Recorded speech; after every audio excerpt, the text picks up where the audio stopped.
Hi everybody, Dr. Robin here. Today I want to offer you a couple of recipes that I mentioned in my previous video that are tremendously supportive of our immune systems. These are things that are food-based, they're safe for the whole family, they're safe for just about everybody, but if you have questions, if you have other dietary restrictions or sneaky things that you might be sensitive to that you're not sure about for these recipes, please talk to your alternative healthcare provider before you start anything new, okay? So the first thing that I recommend is a hot cacao recipe. And cacao is one of the most nourishing, mineral-dense foods that we have available to us. It's not cocoa. Cocoa is the refined, roasted, and processed version of cacao. So you do want to make a point to buy raw, organic cacao for this recipe, okay? It has iron, manganese, and selenium, all of which are antimicrobial and work to build the blood nice and strong so that we stay strong in ourselves. It's delicious. It's not like milk chocolate, right? It's bitter and very, very dark chocolatey tasting. But combined with the other ingredients in this recipe, it's a knockout. You're going to love it. I take this almost every day this time of year, and it really keeps me strong and nourished. Okay, so for 1 cup, 1 mug full of cacao, hot cacao, you're going to use 1 tablespoon of raw organic cacao powder, 1 teaspoon of honey. I recommend raw honey, but if you're going to be boiling it, it doesn't really matter. You're going to kill the enzymes. But unfiltered, unprocessed honey, 1/8 of a teaspoon of cayenne pepper, and 1/4 teaspoon of cinnamon, and a pinch of salt. Okay, so I know it sounds like a lot of cayenne pepper, but actually combined with the sweetness of the cinnamon and honey and the bitterness of the cacao, the warmth of the cayenne pepper is actually really wonderful and delicious. And it helps clean our blood, clean our systems. It's great if you have a sore throat. It kills on contact. All right. Cinnamon helps balance our blood sugar. So our sweets cravings actually go down if we're taking this regularly, daily. And we all know honey is an antimicrobial, awesome substance, anti-aging, also kills on contact, soothes a sore, raw throat. This is a very warming recipe. Please try it with the amounts that I recommend. And then if you need to adjust it afterwards, go ahead and do that. You're going to bring some water to a boil and then pour just a couple tablespoons of water into your mug where you've assembled all the ingredients and stir it into a thick paste so that you get all of the lumps out of the cacao, of the cinnamon, of the cayenne pepper. You don't want a lump of that, right? And then fill your cup all the way or 3/4 of the way full. And then I recommend to make it creamy and actually to aid in the absorption of all of these great nutrients, we want to add some fat, right? In this case, we actually want to avoid dairy and we want to avoid almond milk. Okay, so cow's milk and almond milk we want to avoid because both are higher in calcium. And calcium is a mineral just like iron, and they both have positive charges as molecules, okay? And when they get into your body, they're going to compete with each other.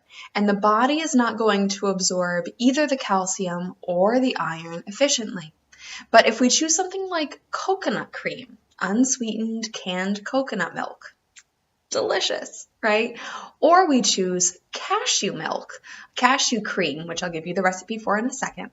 Cashews are actually naturally high in iron as well, so there's no competition there. And there's negligible amounts of those, if any, of those minerals in the coconut, so you don't need to worry about that. And again, the fat is an important part of this recipe. You want to use 1 to 2 tablespoons of either unsweetened canned coconut milk or your coconut cream, and that helps us absorb the nutrients that are in all of these beautiful superfoods that we're using. Okay, so don't skimp on the fat. The fat's very, very important here. It'll also keep you full for longer, help you feel really satisfied. For cashew cream, this is a great vegan creamer. If you're non-dairy or you're avoiding cow's milk for any reason, this is a great one. I actually keep it in my fridge all the time. I use a half a cup of cashews and I soak them in about a cup of water for about 3 to 6 hours, depending on how much time I have. You want to use raw, unsalted cashews, okay? And soak them on your countertop. And then you're going to drain out that water and put the cashews into your blender with about a half a cup of water and 1 medjool date. You could also use about 2 teaspoons of maple syrup or honey, if you prefer, and a pinch of salt. And then you're just going to whir it up, blend it up, blend it up. You may need to add a little bit more water if your cashews are really, if they're bigger, if they're thicker, if you're drier in your climate. I don't know. People say that, affects things. But so you may need to add a little bit more water to get the consistency you want. And then you can just store that cream that you make. It'll get really thick and creamy. You can drain it through some cheesecloth if you want no lumps. I don't mind having little pieces of cashew. They're very soft. It doesn't taste thick or in a bad way, lumpy. It doesn't taste like that to me.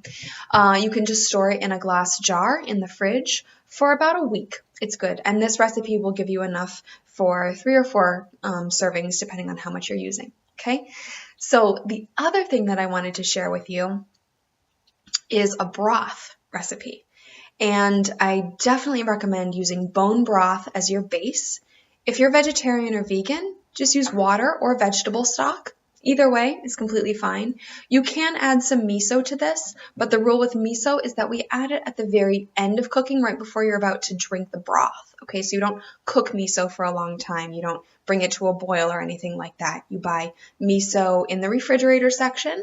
It's fermented. It's a paste. You take about a teaspoon of that and you put it into your mug, and then you add in your hot concoction of all these wonderful herbs and spices I'm going to tell you about. Okay, so what I recommend is the first moment that you can, when you start feeling symptoms, you go home and you make a big pot of this. You don't want to wait until the next morning. You don't want to put it off. As soon as you start to feel kind of run down, if your telltale sign is a headache, sore throat, a low back ache, right? Your eyes get really tired. I don't know. Whatever that indicator for you is that your body is stressed, go home and make a big pot of this, because you're going to take about 4 to 6 ounces every couple of hours for 24 to 48 hours. And I swear, it just kills everything. I'm never sick for more than like 2 days sick and then maybe like another 1 or 2 days getting over, the tail end of things. Never sick for long when I make this broth. So in a nice big pot, you're going to bring to a boil, a gentle boil, your broth or your stock or your water.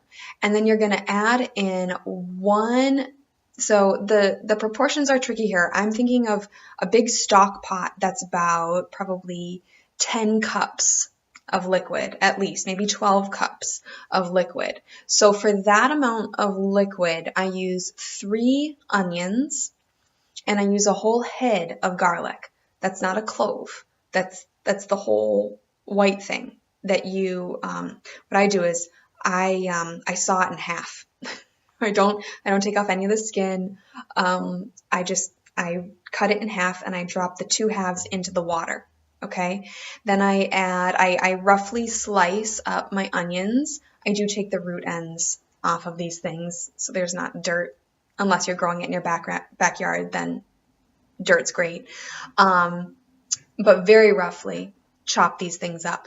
Then I take 3 to 4 inches of ginger and I slice that up pretty thinly. And that I slice thinly because the thinner you slice it, the more juice it emits and the more flavor it emits into your broth. About a teaspoon, 1 to 2 teaspoons of red chili flakes. Spicy, right? And then mushrooms. Dried mushrooms are awesome here. You can use chaga, you can use turkey tail, you can use lion's mane, you can use, did I say reishi? Reishi's a great one. You can buy medicinal mushrooms dried on the internet, probably on Amazon, I'm going to guess.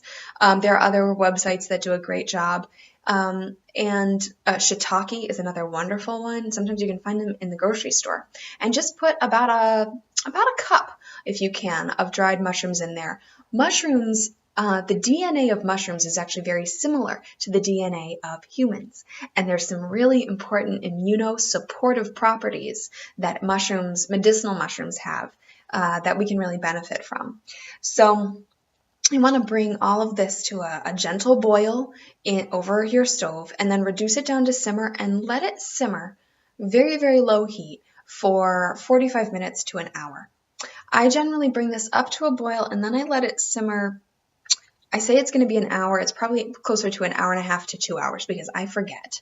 And I have a baby and time doesn't exist for me, right? The way it does for a lot of people. So this can stay on the stovetop all day. Okay, and you just keep a little mug, you ladle yourself out 4 to 6 ounces at a time. It's going to be spicy, but just sip it down, drink it down, blow your nose a lot afterwards, and do that every couple of hours throughout the day. Try to get in 4 or 5 doses of this medicinal broth throughout the day. And then the next day, put whatever excess you've got into the fridge. You can top it off with some extra water, put it into the fridge, and then the next day, bring it up to warm again and do the same thing. So you want to get in 2 days of good doses on this stuff, okay? It kills everything. It's amazing stuff. So those are the 2 recipes, I guess 3 recipes that I really wanted to share. The third is the idea of elderberry syrup. And elderberry syrup is... it's all the rage now. You can buy it in health food stores, certainly, but you can also make your own. And when you make your own, you know exactly what's in there and you know how safe it is for your family because you've done your due diligence with your ingredients. You can buy elderberries online. You want to buy dried organic elderberries. And for this recipe, you're going to need about a cup. So use 1 cup of elderberries and you cook that in a pot that can hold about 4 cups of water. And you're going to cook that for about an hour with 2 star anise and about a teaspoon of whole cloves and a stick or 2 of cinnamon. And then if you have it, 3 or 4 slicings or shavings of astragalus root. It's very, very bitter, but it's amazing for the immune system. So you cook that for an hour and you're going to decant that, straining it into a glass jar, and then you're going to add in 1 cup of honey. Okay, so you're going to stir the whole thing up and let it cool and then keep it refrigerated. You can take 1 to 2 tablespoons a day as an adult. For children under the age of 12, I recommend 1 tablespoon a day. Children under a year, 12 months, shouldn't be taking this because there's honey in it. Okay, so as long as your kids are over a year, you're good to go. Great source of vitamin C, antimicrobial properties, other good superfoods, really healthy and nourishing. Okay, so I look forward to hearing from you in the comments, and I look forward to the next video. Take care and be well. Namaste.